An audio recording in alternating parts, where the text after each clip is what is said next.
Mất cả. Bác ơi, sầu riêng ăn được chưa bác? Ăn rồi, ăn được rồi. Bác tiền cân không? Đây còn là mềm quá.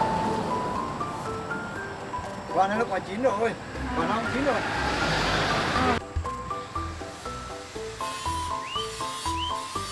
Cái này là sầu riêng, cái này là cát tiền nhá. Cái hạt đấy nó có 30 đâu, nhưng mà nó 50. Cái này là bắp sơn. Ăn thử trôm trôm ấy đi, trôm trôm này ngon. Nó thấy là ấy thôi mà nó ngon lắm, nó ngọt.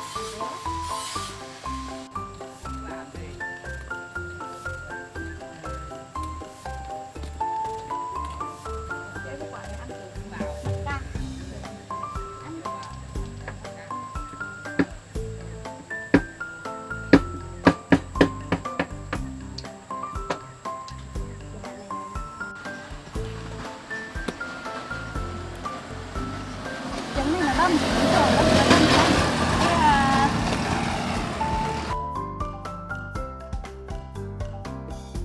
em tưởng một con dao nó nhọn nhọn. Có dao nhọn, bà đưa đi, bà lấy cái lá. Bà đang đi để bắp. Chuyên mổ, chuyên là bỏ cái này này.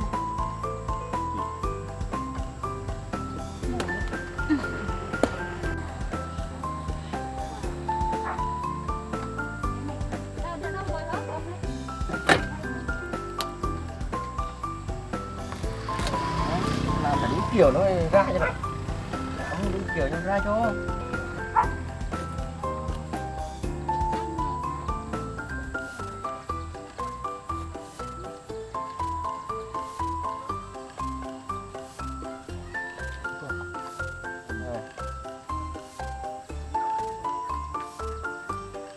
Ăn luôn gì? Đó.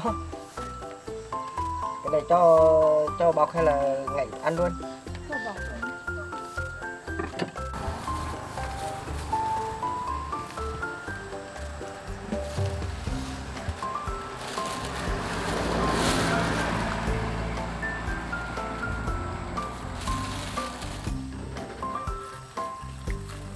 Chín tới này.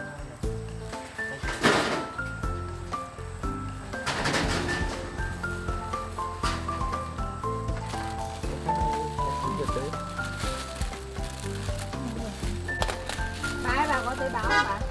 Cho con xin chồng nào. Bọc vào đây cho nó đỡ đỡ.